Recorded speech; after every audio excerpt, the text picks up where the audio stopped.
அதில் ஒன்றும் ஸ்பெஷல் கிடையாது. நீங்கள் கோழி முட்டையை சாப்பிடுங்களேன், புரோட்டீன் தான். நமக்கு முட்டையில் புரோட்டீன், ஃபஸ்ட் கிளாஸ் புரோட்டீன்.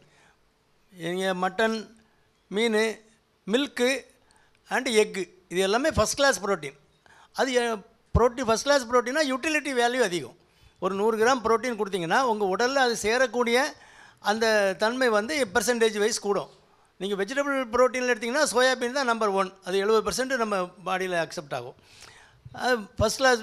இது சாப்பிடாதவங்களுக்கு, மட்டன் சிக்கன்லாம் சாப்பிடாதவங்க, வெஜிடேரியன் இருக்காங்களா, அவங்களுக்கு சோயா மொச்சையில் உள்ள புரோட்டீன் பவுடர் அந்த மாதிரி கொடுக்கலாம். அல்லது மில்க் புரோட்டீன் அவங்களுக்கு ரொம்ப முக்கியம். இது எந்த முட்டை சாப்பிட்டானே, முட்டையில் நம்ம வந்து பெரியவங்களுக்கு வெள்ளைக்கரு எத்தனை வேணாலும் சாப்பிட்டுக்கலாம், 3 நாள் கூட சாப்பிடலாம் டெய்லி.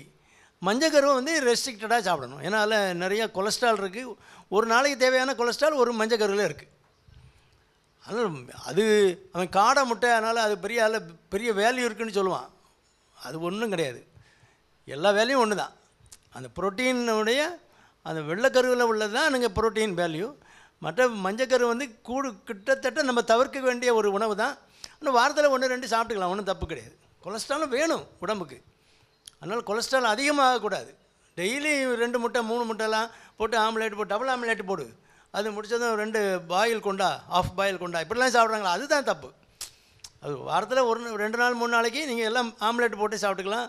மற்றும் டெய்லி நீங்கள் எக் ஒயிட் சாப்பிட்டுக்கலாம், ஒரு டிசீஸ் உள்ளவங்க கூட. மற்றபடி எல்லா குழந்தைகளுக்கெல்லாம் டெய்லி எக்கு கொடுங்க, ஒன்றும் பிரச்சனை கிடையாது.